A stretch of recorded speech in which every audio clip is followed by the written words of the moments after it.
এর আগের ভিডিওতে আমি দেখিয়েছিলাম মধুপুর ও গিরিডির কিছু সাইট সিন। তো আজকে থাকবে মধুপুরের টোটাল সাইট সিনটা এবং তার সাথে থাকবে শিমুলতলায় কি কি দেখার জায়গা আছে। তো এই নিয়ে আজকে আমি আমার ভিডিওটি শুরু করব। এখানে থাকবে যাবতীয় তথ্য এবং সেই সঙ্গে থাকবে আপনি শিমুলতলায় গিয়ে কোথায় লাঞ্চ করতে পারেন তা কিছু। তো সেই সম্বন্ধে আপনাদের সমস্ত ডিটেলস এই ভিডিওতে থাকবে। তো এই ভিডিওর লাস্ট পর্যন্ত আপনারা অতি অবশ্যই আমার সাথে থাকবেন।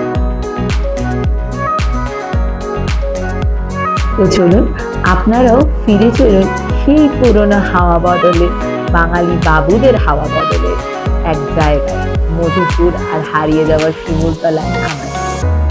শেষ পর্যন্ত ভিডিওটির সাথে থেকে আপনারাও এনজয় করুন সেই ওল্ড মেমোরি লেনের এক স্পেশাল ফ্লেভার। তো কথা না বাড়িয়ে শুরু করা যাক আজকের ভিডিও।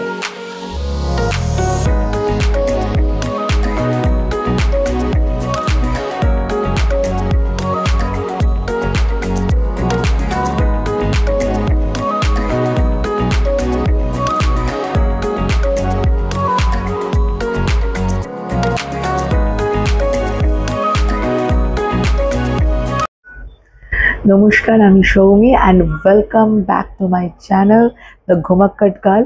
তো আজকের ডেট হচ্ছে 18ই মার্চ 2025। তো আজকে আমরা মধুপুরের এই হোটেলটা ছেড়ে দেব। তো আমরা 9টার সময় বেরোবো। মেনলি আমাদের চা আর বিস্কুট খাওয়া কমপ্লিট। তো আমরা বেরোবো আমাদের মধুপুরের যে বাকি সাইট সিনগুলো আছে সেগুলো কমপ্লিট করে, আর শিমুলতলা কমপ্লিট করে আমরা আজকে দেওঘরে চলে যাব। তো আজকে আমরা মধুপুরের বাকি সাইট সিনগুলো আর শিমুলতলার সাইট সিনগুলো দেখে একদম দেওঘর যাব। তো এখন আমরা চলেছি আমাদের ফার্স্ট গন্তব্যস্থলের দিকে। আজকের ফার্স্ট সাইট সিন পেট্রোল কালীবাড়ির দিকে। আজকে মঙ্গলবার, আজকে এখানে খুব ভিড় হয়। তো দেখা যাক কতটা ভিড় থাকে, কি দেখা যায়। তো আমি এখন ঠিক ঢুকছি পেট্রোল কালীবাড়িতে। এই যে এই সামনে পেট্রোল কালীবাড়িতে ঢোকার মুখে এখানে সব পুজোর জিনিসপত্র বিক্রি হয়।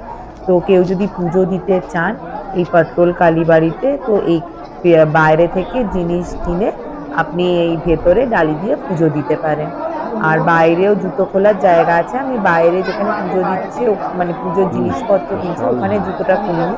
তো ভেতরে যেখান দিয়ে এন্ট্রি করলাম ওখানে জুতো খোলা যায়, তো ওখানেই আমি জুতো খুলেছি।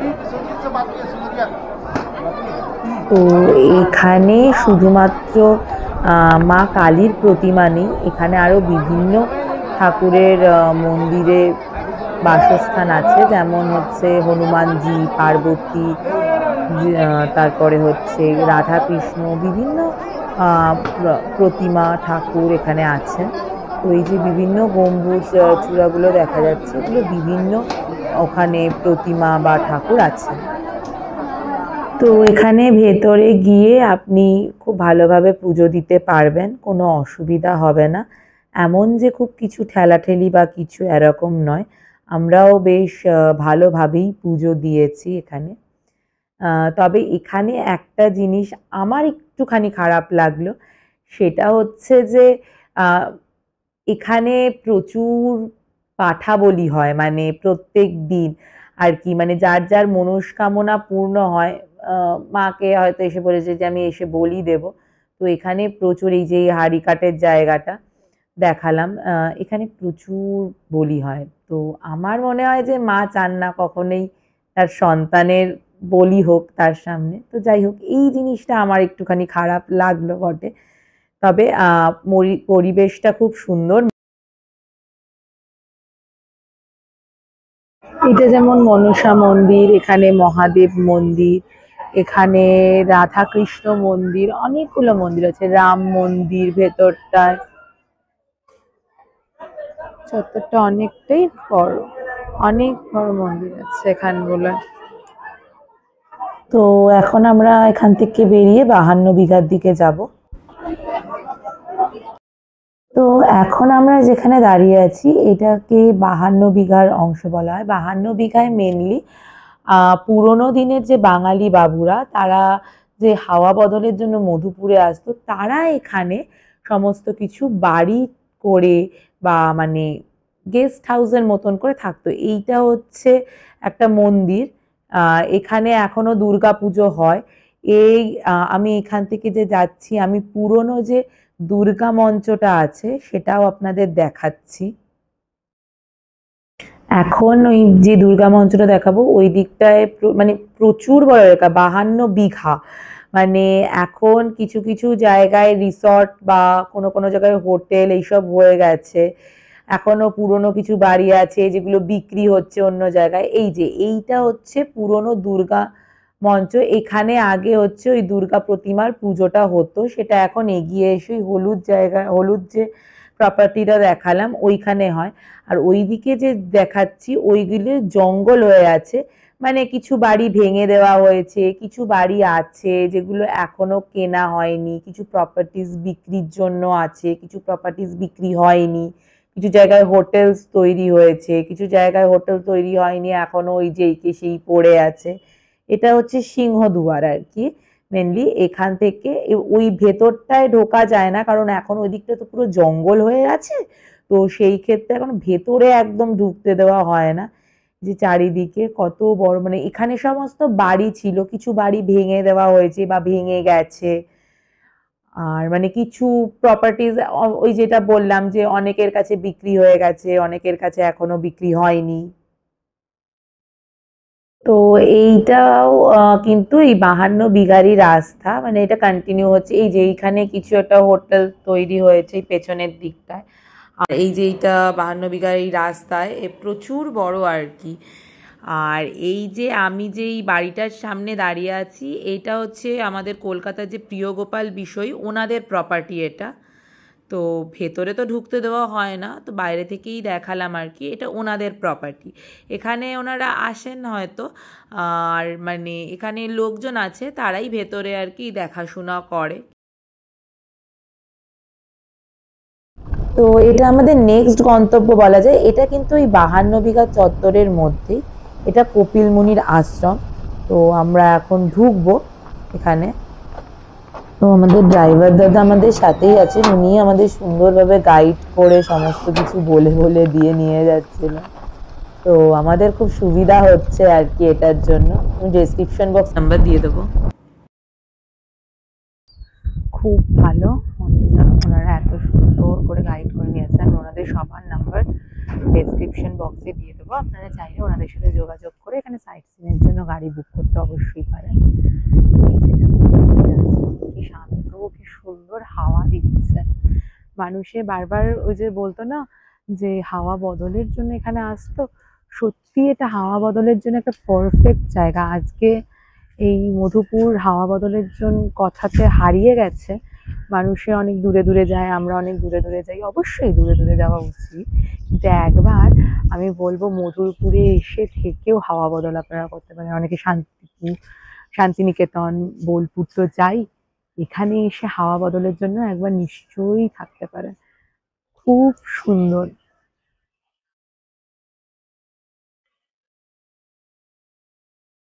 হ্যাঁ বলুন।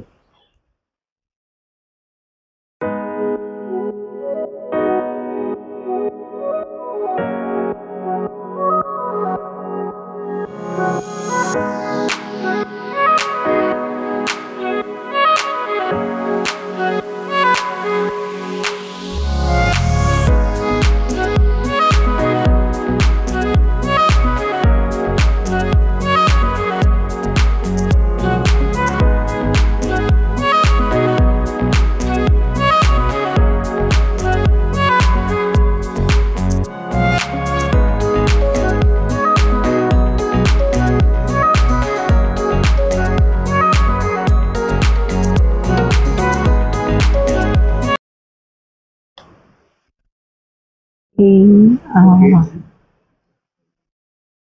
আচ্ছা, এটা এখানকার গেট। অনুষ্ঠান হয়। ও, এখানে অনুষ্ঠান হয়। আচ্ছা আমি ভোগ খেয়েছি। আচ্ছা আচ্ছা। খুব ভালো জিনিস, ঢোকলা ফোকলা সব দেখ। আচ্ছা, মানে এটা কোন সময় ভোগটা হয়?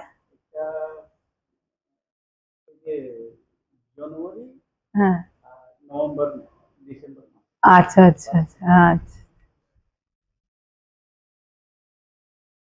এখানে কপিল মুনির সমাধিও আছে। হ্যাঁ, খুব সুন্দর, তো শান্ত পরিবেশটা।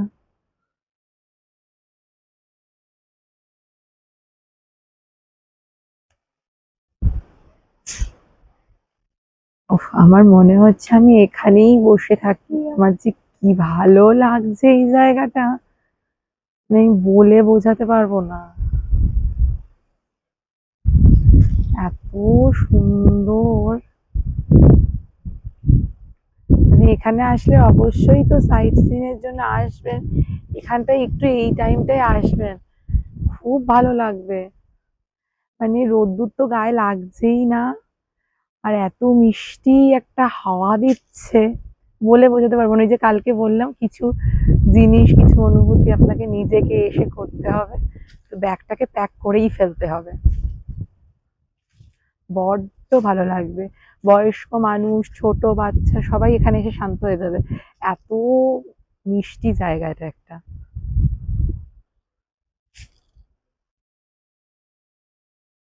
তো এখানে নিচে মানে কিছু সাধুরা থাকেন, ওনারা ওখানে তপস্যা টপস্যা করেন, ওখানে কাউকে যেতে দেওয়া হয় না। ওই দরজা দেখালাম, ওইখানে কাউকে ঢুকতে দেওয়া হয় না। বাট এই বাইরেটা এত সুন্দর, এত ভালো, অতি অবশ্যই এখানে আসবেন। তো আমরা আমাদের মধুপুরের সাইট সিন কমপ্লিট করে এখন শিমুলতলার দিকে যাচ্ছি। অলরেডি 11টা বেজে গেছিল বলে ভারী কিছু ব্রেকফাস্ট মানে পুরি সবজি সামথিং এইসব না করে একটা জায়গায় দাঁড়িয়ে একটুখানি পিওর দুধের চা খেলাম। এখানে দুধ চা খুব ভালো করে, এটা আমি পাটনাতেও দেখেছি, রাজগীরেও দেখেছি। যাই হোক, তো এখানে সব বাড়িতেই প্রায় গাই আছে, তো সেই কারণেই হয়তো এত সুন্দর চা হয়। পিওর দুধের চা খেলাম, একটু পকোড়া খেলাম, জল কিনে নিলাম, একেবারে লাঞ্চ করবো। আমরা এখন যাচ্ছি ধারাহারা ওয়াটারফলসের দিকে। তো আমি এখন চলে এসেছি ধারাহারা ওয়াটারফলসে। এই টাইমটায় একদমই জল নেই, জল থাকার কথাও নয়। এই সব জায়গায় তো মেনলি বর্ষাকালেই হয়, কারণ এগুলো যেহেতু পাহাড়ি ঝর্ণা নয় বা পাহাড়ি ওয়াটারফলস নয় বলেই এখানে এখন এই জায়গাটায় জল হওয়ার কথা নয়, একদম শুকনো। কিন্তু জায়গাটা এত সুন্দর, এখনই বোঝা যাচ্ছে। দেখুন কত সুন্দর জায়গাটা, মানে এইটা বর্ষাকালে কতটা সুন্দর লাগে। এই যে এই নামার সিঁড়ি আছে, এই সিঁড়ি দিয়ে নেমে ওই ফলসের কাছে ওখানে যেতে হয়। আমি গেলাম না, কারণ একদমই জল নেই প্রায়, তো সেই কারণেই আমি আর গেলাম না। আমি উপর দিয়ে জায়গাটা দেখাচ্ছি, কি সুন্দর জায়গাটা। আর তেমন মানে এখানে যা হাওয়া দিচ্ছে না, মানে রোদ্দুর গায়েই লাগছে না। রোদ্দুরের কিন্তু মারাত্মক একটা তেজ আছে, কিন্তু গায়েই লাগছে না, এত সুন্দর হাওয়া দিচ্ছে। মানে সেই জামা কাপড় উড়ে উলট পালট হয়ে যাচ্ছে আর কি, মানে কিছুক্ষণ দাঁড়ালে আমি নড়ে যাচ্ছি, এইরকম হাওয়া দিচ্ছে, এত হাওয়া দিচ্ছে, মানে এত ভালো লাগছে, মানে দারুণ সুন্দর, দারুণ সুন্দর। তো এটাই ধারাহারা ওয়াটারফলসের পেছন দিকটা। এখানে মন্দিরও আছে একটা, ভীষণ সুন্দর হাওয়া দিচ্ছে। যেটা বললাম, এখানে একটা ব্যাপার আছে, এখানে কিছু বাচ্চা আছে, এরা মানে বলে সে বিস্কুট খাবার, আপনার কাছে বিস্কুট থাকে না তো আপনাকে টাকা দিতে হয়। মেনলি আপনি যদি বিস্কুটও নিয়ে যান ওদের জন্য, ওরা কিন্তু টাকাই আর কি চাইবে। মানে একজন এলে অনেক দূর থেকে আর কি চারিদিক থেকে এসে থাকবে, মানে গরিব জায়গা বোঝাই যায়। তো এখানে ওই বাচ্চা কাচ্চারা আসে, তো আপনাদের কাছে কিছু খুচরো পয়সা টয়সা নিয়ে আসবেন ওদের দেওয়া দেওয়ার জন্য আর কি। কি সুন্দর জায়গাটা, চারিদিকে পলাশ আর পলাশ ফুটে আছে, এত সুন্দর লাগছে। আর কি ভীষণ যে হাওয়া দিচ্ছে। এই যে তার মধ্যে এই দুজন এসছে আর কি আমাদের কাছে, বিস্কুট চাইতে এসেছিল। আমাদের ড্রাইভার দাদা বললো ওদের বিস্কুট দিই আর যাই দিই, ওরা মেনলি তখন আর বিস্কুট নেবে না যদি বিস্কুট দিই, টাকাই চাই। তো যাই হোক, নিয়ে আসবেন। এখন আমরা আমাদের নেক্সট গন্তব্যস্থলের দিকে যাচ্ছি। আমরা মেনলি এই শিমুলতলায় কিন্তু প্রচুর মানুষ এসে বাড়ি করে থাকতো আর কি। তো এখন আমরা শিমুলতলা রাজবাড়ির দিকে চলেছি। আমরা শিমুলতলা রাজবাড়ি দেখে ওর অপোজিটেই আছে হচ্ছে লাট্টু পাহাড়, লাট্টু পাহাড় দেখে একেবারে লাঞ্চ করব। তো আমরা মাঝখানে কোথাও দাঁড়াইনি, আর সেখানে সেরকম কোনো মানে খাওয়ার জায়গাও নেই। তো ওই মানে সাইট সিনটা কমপ্লিট করে ওই ফিরতি পথে তখন আমরা লাঞ্চ করব। তো এখন আমরা ঢুকছি শিমুলতলা রাজবাড়িতে। মেন গেট যেটা সেটা ভেঙে গেছে, এখনো তৈরি হয়নি, মেনলি তৈরি করার কথা চলছে আর কি। এটাকে নলবাড়ি রাজবাড়িও বলা হয়। আর ওই যে অপোজিটে দেখা যাচ্ছে ওটা হচ্ছে লাট্টু পাহাড়, ওখানে আমরা এর পরেই যাব। তো একদম ভেঙে গেছে, ভেতরে এই ওঠার সিঁড়ি আছে, সিঁড়িগুলো দিয়ে ওঠা যায়, ভেতরে যাওয়া যায়। তো ভীষণ সুন্দর, মানে এই রাজবাড়িটা একসময় যে কত যে সুন্দর ছিল সেটা বোঝা যায়। অনেক মুভির শুটিংও এখানে কিন্তু হয়েছে আর কি। এটা রাজবাড়ির পিছন দিকের অংশটা, কি সুন্দর পাহাড় দেখা যাচ্ছে আর কত পলাশ ফুটে আছে। এই যে পেছন দিকটা, এটা যে পেছন দিক দিয়ে সিঁড়ি দিয়েও ওঠা যায়। একদম ভেতরটা ভেঙে গেছে এখন। তো এখন আমরা আমাদের লাস্ট গন্তব্যস্থলের দিকে যাচ্ছি। আমাদের আজকে যে লাস্ট গন্তব্যস্থল সেটা হচ্ছে লাট্টু পাহাড়। তো এখান থেকে আমরা বেরিয়ে অপোজিটে লাট্টু পাহাড়ে যাচ্ছি। তো এই মুহূর্তে আমরা লাট্টু পাহাড়ে উঠতে যাচ্ছি। এখানে বেশ পাতলা পাতলা সিঁড়ি আছে, সিঁড়িগুলো দিয়েই উঠতে হয়। উপরে মহাদেবের মন্দির আছে। হাওয়া না, উঠতে একটু কষ্ট হবে বটে। লাট্টুর মতন পাহাড়টা পুরো পাক দিয়ে দিয়ে উঠেছে, সিঁড়ি আছে পাতলা পাতলা, একটু হাফ পড়বে সে তো ধরি, বাট উঠে আসলে যা ভিউ পাবেন, ওই যে রাজবাড়ি দেখা যাচ্ছে, এইটা একদম উপরটা। এখানে আর কি মানে এই যে ভিউটা দেখাচ্ছি, এই একদম উপরে এই মন্দিরে, মানে এখানে বাবার মন্দির আছে, মহাদেবের মন্দির আছে। তো এইখানে উঠে আসলে একদম মানে যা সুন্দর ভিউ পাওয়া যাবে। আর যা হাওয়া, মানে দাঁড়ানো যাচ্ছে না, মানে ফেলে দিচ্ছে এত হাওয়া। এই যে বাবার মন্দির, এখানে বাবার ছবি আছে। তো এইটা মন্দিরটা, এই পাহাড়টা এই লাট্টুর মতন যেহেতু ঘুরে ঘুরে ওঠে, তাই জন্য এটার নাম লাট্টু পাহাড় আর কি। এই যে নিচের দিকটা দেখাচ্ছি, আর ওই দূরে সেই রাজবাড়িটা দেখা যাচ্ছে, একদম ছোট্ট, খুব সুন্দর ভিউ। অবশ্যই পারলে উঠে আসবেন করে। তো আজকের মতন আমাদের এই দেখা কমপ্লিট হলো। শিমুলতলা সমস্ত সাইট সিন কমপ্লিট করে এবারে আমরা একটু লাঞ্চ করব। এখন অলরেডি 2:30 বাজে। তো আমরা একটা এখানে অনন্যা রিসর্ট বলে একটা রিসর্ট আছে, ওখান থেকে একবারে লাঞ্চ করে দেওঘরে চলে যাব। তো এখন আমরা আজকে লাঞ্চ করতে এসেছি শিমুলতলার সমস্ত সাইট সিন কমপ্লিট করে। অনন্যা বলে এখানে একটা রিসর্ট আছে, এখানে এসেছি খেতে। তো 2টো ফিশ থালির অর্ডার করেছি, দেখা যাবে। তো আমাদের 160 টাকার ফিশ থালিতে দিয়েছে ভাত, একটা তরকারি, ভাজা, ডাল, পাঁপড়, চাটনি। আর আমরা এক্সট্রা যেটা নিয়েছি সেটা দই নিলাম, দইটা 40 টাকা করে, বেশ অনেকটা কোয়ান্টিটি। তো খুব ভালো খাবারটা। তো আজকের মতন ভিডিও এখানেই শেষ করছি। এর পরের পর্বে থাকবে দেওঘর সম্বন্ধীয় বিভিন্ন তথ্য। তো অতি অবশ্যই ভিডিওটি ভালো লাগলে লাইক, শেয়ার অ্যান্ড সাবস্ক্রাইব করে পাশে থাকবেন।